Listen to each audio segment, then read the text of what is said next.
Me llamo Guillermo, soy pensionado. Hace 3 años sufrí un infarto al miocardio. Estaba yo nadando cuando empecé a sentir los síntomas, dolor del brazo, dificultad para respirar. Me llevaron al hospital y llegando ahí fue cuando me dio el infarto.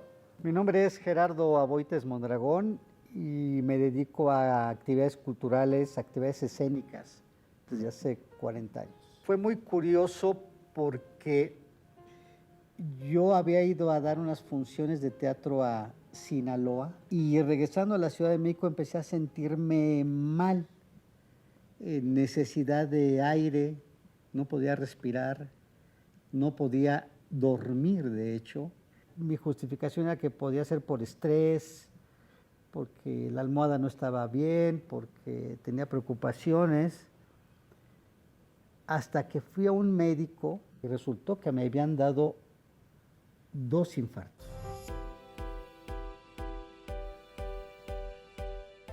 La enfermedad cardiovascular es la primera causa de muerte no solamente en el mundo, sino en nuestro país. Y esto nos habla de una pandemia quizá más desastrosa de lo que hace el coronavirus. Generalmente, casi 6 de 10 no llegan vivos al hospital. Lo que ocurre cuando hay un infarto en el corazón es lo siguiente: se obstruye por completo de manera aguda porque tenía algunas placas de colesterol y esta placa se daña, se fractura o se fisura o se quiebra, y entonces para tratar de contener eso el cuerpo lo que hace que se peguen unas células que se llaman plaquetas y se forma un coágulo y acaba por obstruir por completo la circulación, y todo el tejido del corazón al cual no llegó sangre se va a morir si no se restablece rápido en menos de 20 minutos de manera experimental y en menos de 30, 40 en el humano. Si no se restablece la circulación se van a empezar a morir las células del corazón. Ahora, ¿qué es lo que hace que esto sea de un riesgo principal? Son 2 causas. Una, la que puede ocurrir en cualquier infarto, así sea tejido que está en riesgo de menor magnitud o una gran parte del corazón, es que puede haber una arritmia. Las alteraciones que causa la falta de oxigenación a las células hacen que el corazón haga una arritmia que en vez de contraerse de manera rítmica y expulsando del 50 al 70% de la sangre, empieza nada más a temblar, lo que llamamos nosotros fibrilación, y no está bombeando nada y el paciente puede caer en choque, morir súbitamente. Si se recupera rápido de manera espontánea puede quedar con falla circulatoria. Esa es la causa de muerte más frecuente en los primeros 30, 60 minutos de un infarto. Ya la mortalidad a corto y mediano plazo depende de la arteria que fue afectada. Si es una arteria pequeñita y no tuvo arritmias, el paciente hasta pudo haberlo pasado sin otro síntoma que una molestia y una incomodidad, cree que es algo de gastritis o del esófago. Las enfermedades cardiovasculares en México y en el resto del mundo ocupan el primer lugar en cuanto a mortalidad. Para darles una idea de la prevalencia, como le llamamos nosotros, a la frecuencia con la que vemos esta enfermedad, en nuestro país casi 150,000 individuos están afectados cada año. Al año hay unos 150,000 afectados por infarto y más o menos una cuarta parte de ellos muere, las otras terceras partes se recuperan, lógicamente conllevando un gasto económico importante a las instituciones de salud. Como consecuencia del infarto al miocardio se da otra patología también bastante frecuente, que es la insuficiencia cardíaca. La insuficiencia cardíaca es justamente el fenómeno por el que pasa el corazón una vez que tiene un infarto al miocardio y deja de irrigarse sangre a este tejido. Entonces, dependiendo del grado del infarto, va a ser el daño que tenga el corazón. La sobrevida de los pacientes que sufren insuficiencia cardíaca a 5 años es más o menos del 50%. Hay otras enfermedades cardiovasculares que son también importantes. Las enfermedades isquémicas del corazón, de las cuales el infarto agudo del miocardio es la punta de lanza, Le siguen las enfermedades congénitas cardiovasculares o malformaciones del corazón y de los grandes vasos. Estas ocupan el segundo lugar en cuanto a prevalencia. Comer grasas, mala alimentación, fumar, esas son, digo así a grandes rasgos, seguramente los orígenes de todo esto. O llevar una vida sedentaria, aunque yo ya estaba empezando había recuperado nadar un año antes más o menos de mi problema. Había dejado 20 años de no hacer ejercicio, 25 años de no hacer ejercicio. Me pusieron 2 stents, que son unas mallas que abren la circulación o el flujo de la sangre. Y bueno, y ahí estuve 11 días en terapia intensiva, recuperándome. Y al ponerme los stents, son 2 elementos extraños al cuerpo, entonces las plaquetas los atacan. Entonces, para que no se volviera después en un futuro un aglomerado y también eso me provocara un infarto, me recomendaron tomar antiplaquetarios o anticoagulantes de por vida.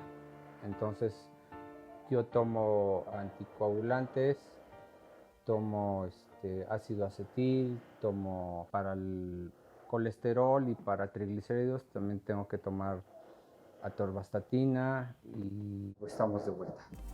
Cuando yo veo una muerte de alguien que se infartó y murió, me proyecto y pienso que podía yo estar ahí, pero no estuve. Mi vida siempre ha sido intensa, he sido deportista, no tomaba, no fumaba. Me estaba yo preparando para un medio maratón, quería yo llegar fuerte, estaba haciendo bicicleta, nadando y corriendo, pero creo que exageré. Por el esfuerzo se desprendió un pedazo de grasa que estaba ahí en las arterias y ese fue el que me obstaculizó el flujo sanguíneo. El costo, más que económico en algún momento, puede ser el costo de vida. Claro, frente a una enfermedad de este tipo sí cruza por la cabeza el hecho de que uno ya no esté más aquí. Yo tengo un par de hijos adolescentes y a lo mejor eso era lo que en algún momento llegué a pensar que eso podría ser lo más terrible, que se quedaran sin un padre.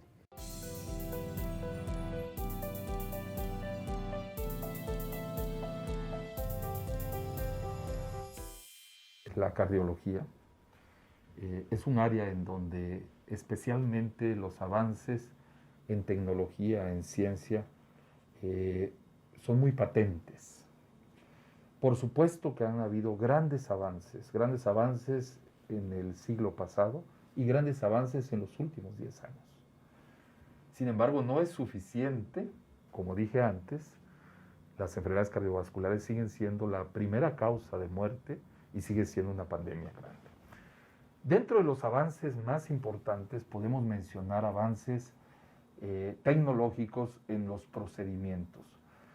Desde los años 70 ya podemos hacer angioplastías en donde introducimos un baloncito y muchas veces ponemos un stent o una mallita dentro de las arterias coronarias o dentro de las arterias que son de milímetros en el corazón. Gracias a estos avances hemos podido, sin duda, abatir un poco la mortalidad por el infarto del miocardio. Otro de los grandes avances que ha ocurrido en la cardiología y que se ha extendido a toda la medicina es el del uso de los catéteres, que son unos tubitos que se meten por una arteria o una vena y con esto se puede destapar la arteria y con eso se restituye el flujo al corazón. Es muy conocido ahora esto de meter el globito, que es el que lo destapa, y luego se mete una malla metálica, que es el stent, para mantenerlo abierto.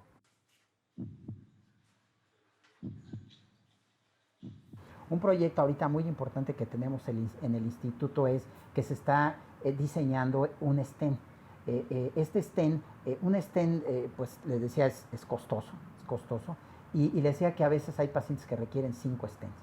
Entonces, desde hace unos años aquí se está diseñando, ya se tiene, incluso ya se tiene el stent, ya se hicieron las primeras pruebas en modelos porcinos para ver cómo funciona y en breve se estarán ya probando en pacientes.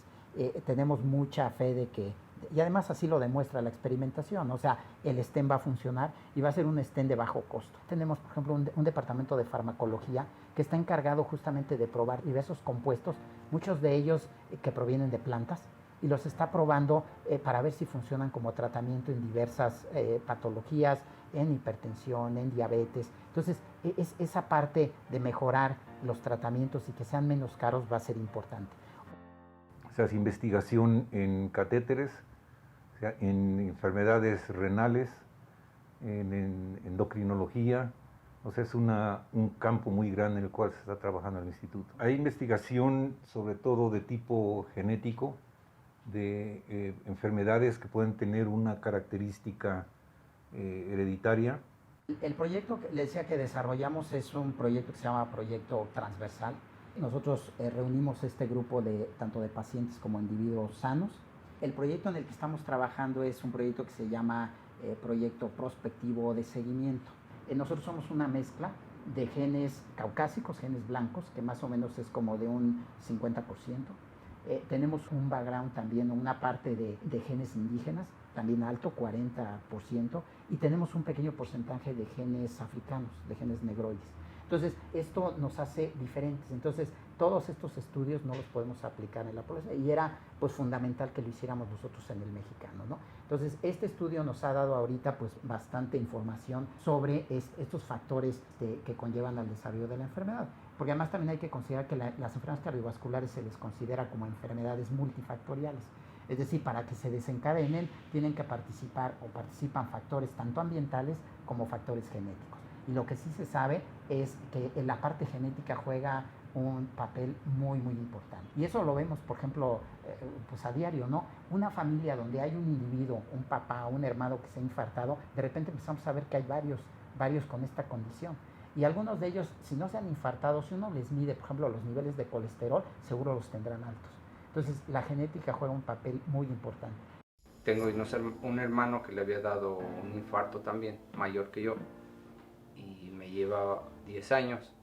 Entonces yo pensaba hacerme esos análisis dentro de cuando llegara a los 60, pero me dio antes, me dio a los 58 años. Investigando, la carga es genética. El cardiólogo me dijo que mis arterias estaban deformes.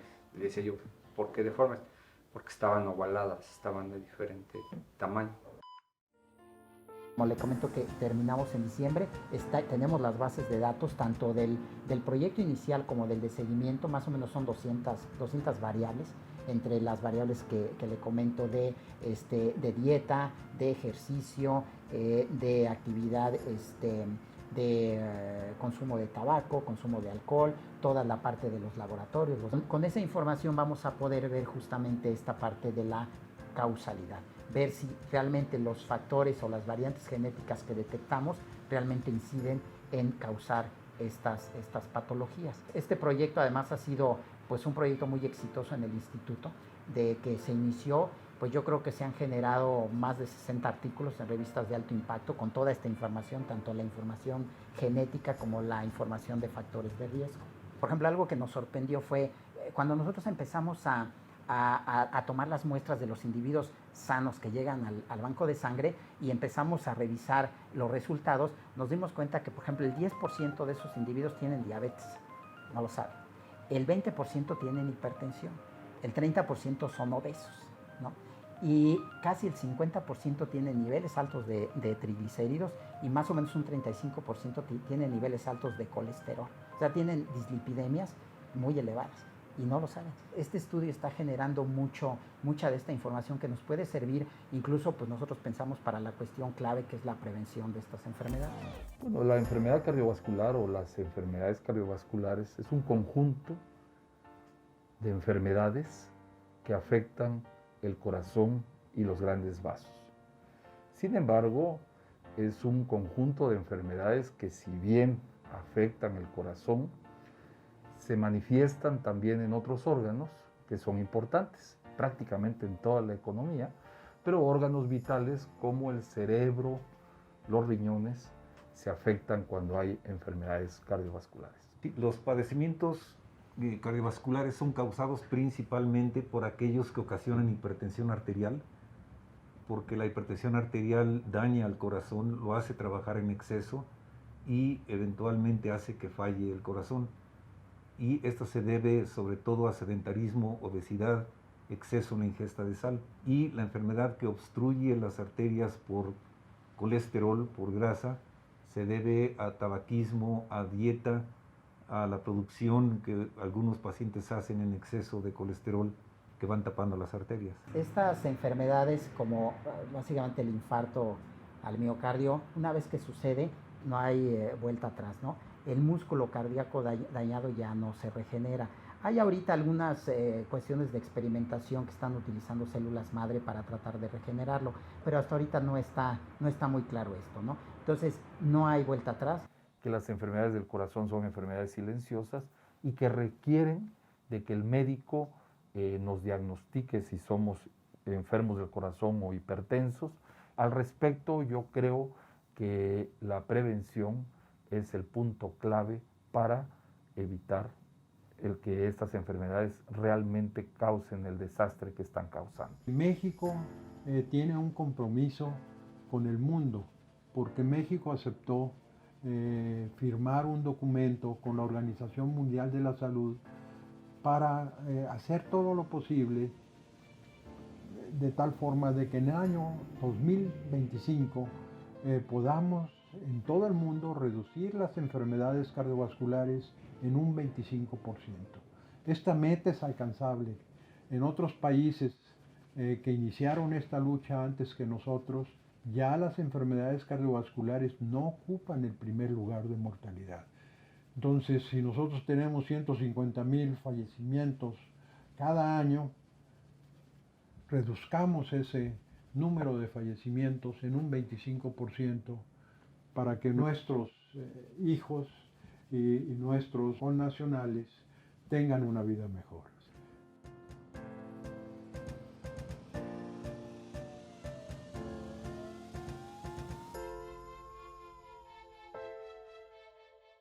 Los nexos que existen entre el coronavirus y el aparato cardiovascular se ha aprendido mucho en tan poco tiempo. Lo que nos enseñó el COVID es algo que ya sabíamos, que cuando estamos expuestos a una enfermedad, el que tiene un problema en el corazón previo es más lábil para enfrentar esa enfermedad.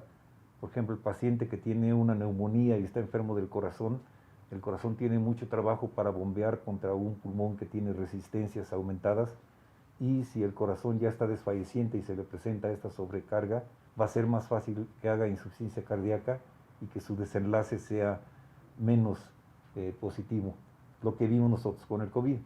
El paciente que tiene o hipertensión arterial o enfermedad del corazón, diabetes descontrolada, enfermedad renal, son pacientes que son más vulnerables a las complicaciones que ocasiona el COVID y otras enfermedades en general. Es importante considerar lo siguiente: de todos los pacientes que tienen COVID, aproximadamente el 20% tiene un problema en el corazón.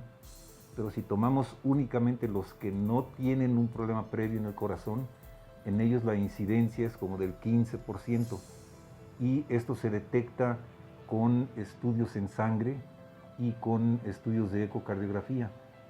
En ellos la mortalidad de todo COVID en promedio es de 3 a 6%. De los pacientes que llegan a ser afectados del corazón, la mortalidad puede ser del 15%. Pero si los dividimos todavía más, identificamos los que ya tenían una enfermedad del corazón y les da COVID, ellos están en mucho más riesgo de tener complicaciones de insuficiencia cardíaca, y los que tienen enfermedad cardiovascular con COVID y además insuficiencia cardíaca con daño del corazón, la mortalidad puede ser tan alta como el 60%. Yo creo que es muy importante decir que las enfermedades cardiovasculares, como en general muchas enfermedades, van de la mano de tener buenos hábitos en nuestra alimentación, buenos hábitos en el ejercicio, y hay que cuidar algo muy importante que también incide en el corazón: nuestra salud mental. nuestra salud individual, mental. Las personas que están estresadas, las personas que viven con ansiedad, sufren más enfermedad cardiovascular que otras. También hay que cuidar la salud mental. Es muy importante el ejercicio, eso a mí me ha ayudado mucho porque mi recuperación ha sido maravillosa. La gente, si no les digo, piensan que no sufrí eso.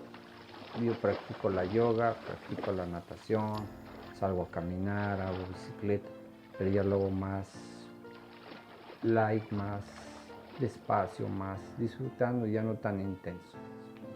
Y el consejo para la gente es que independientemente de las cosas que les pasen, deben seguir adelante en la lucha y ser un ejemplo para su familia, para ellos mismos y seguir luchando hasta donde se pueda y disfrutar la vida, porque no hay otra después. Eso sería. Yo agradezco a la vida que estoy de pie y hago y camino y pienso y veo y puedo correr y puedo nadar. Habrá gente que le haya dado un infarto que no lo pueda hacer porque se limitó físicamente o porque se limitó de aquí también, ¿eh? Hay gente que se deprime mucho. A mí ahora en los hospitales en los que llegué a ir por esta situación, hay gente que decía que ya no tenía sentido vivir. Cuando yo me hacía el reto que claro que sí, una enfermedad no me va a tirar, ese es. Me tocará morir cuando me toque, pero todavía no. Así de sencillo.